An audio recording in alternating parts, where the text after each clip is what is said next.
Halo effect. Ever liked someone for one reason, like their looks, the way they talk, or how confident they seem, and then suddenly thought they're just perfect in every way?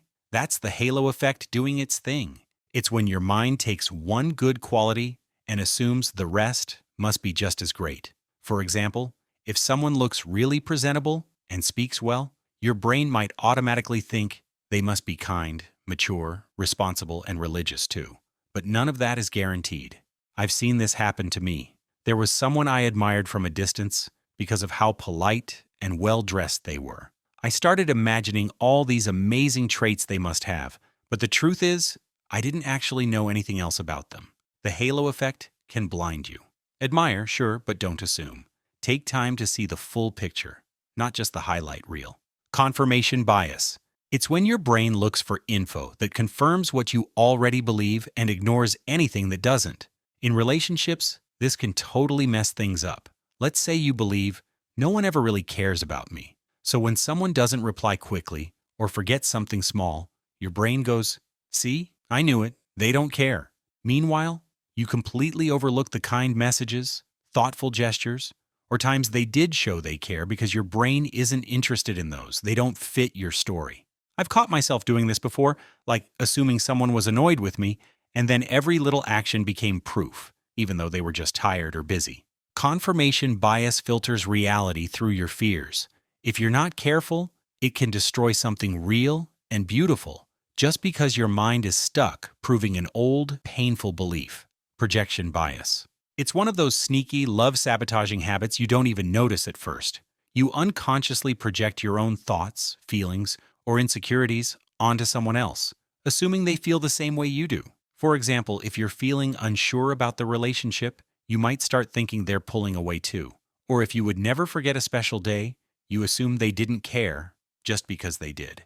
Basically, your brain takes your reality and pastes it onto someone else, whether it fits or not. Projection bias can make you misunderstand people and misread situations. It builds a relationship based on assumptions, not an actual connection.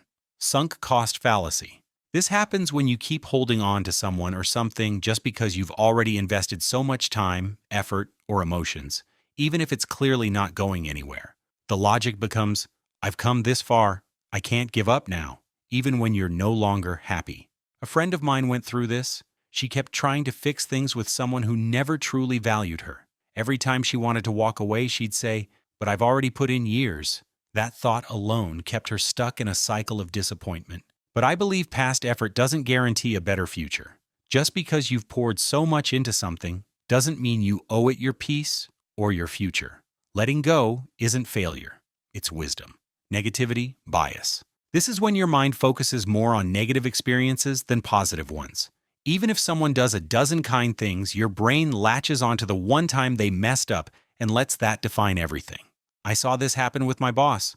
Her husband forgot an important family event once, and after that, she kept bringing up how unreliable he was. But she never mentioned how he supported her career, helped with the kids, or made time for her every single day. That one mistake seemed to erase all the good he had done over the years. This kind of thinking slowly chips away at love. You begin to see your partner through a lens that highlights only their flaws, while all the good they do fades into the background. It's not about pretending the bad doesn't exist, but about not letting it overshadow everything else. Try to train your mind to notice the positive, because that shift can bring real peace back into the relationship. Just world bias. This is the belief that people always get what they deserve. Good things happen to good people, and bad things happen to bad people. It sounds comforting, but in real life, it often leads to unfair thinking, especially in relationships. You might blame yourself when someone mistreats you, thinking maybe you caused it or weren't good enough. Or you might assume others deserve the pain they're going through, even when that's not true at all. A clear example of this was how people reacted to Princess Diana's struggles. Despite how much she suffered, some believed she must have done something to deserve the constant media pressure and emotional pain. That's this bias in action, trying to create a sense of justice where life simply isn't fair. But I believe bad things can happen to good people. Pain isn't always earned, and no one deserves to be hurt just because they're going through something hard. Before we move on to the next bias, if you're enjoying this video, don't forget to hit that subscribe button. We post mind-blowing videos about how your brain works, and trust me, you won't want to miss what's coming next. Self-serving bias. This is when you take credit for the good things in your life, but blame others or outside factors when things go wrong. It's a way your brain protects your self-esteem. But in relationships, it can cause a lot of problems. For example, if a relationship is going well, you might think, I'm such a caring and understanding person. But if there's conflict, you might say, they're always so difficult, instead of looking at your own role in it. This makes it hard to grow or solve problems, because you're only seeing one side. I've seen people do this without even realizing it. But being honest with yourself takes courage, but it's necessary. You only grow when you stop blaming and start reflecting. Availability heuristic. This bias happens when your brain makes decisions based on the most easily remembered experiences instead of the most accurate ones. In relationships, it can lead to unfair judgments and fear. For example, if a person has a strong negative memory of a past argument or a partner's hurtful behavior, they might overestimate the chances of it happening again, even if there's no real reason to believe it will. That one bad memory stands out more than all the good ones. Over time, this can create tension and distance because you're reacting to old pain, not current reality. Honestly, I think this is something a lot of people feel in relationships. What about you? If this sounds familiar, let me know in the comments. Actor-observer bias. This bias shows up when you excuse your own behavior, but blame your partner for theirs. If you raise your voice, you might think, I was just stressed. But if your partner does the same, you might say, they're always so aggressive. You see your actions as a result of the situation, but you see their actions as a reflection of who they are. This creates unfair judgments and constant tension. It's easy to forget that your partner also has bad days, pressure, and emotional triggers. If you want a healthy relationship, you have to give them the same understanding you give yourself. Before jumping to conclusions, take a step back. Ask yourself, would I want to be judged the same way? That small shift in perspective can make a huge difference in how you connect and communicate. And if you notice your partner falling into this bias, try not to get defensive. Instead, gently remind them, I know I wasn't at my best, but I was overwhelmed.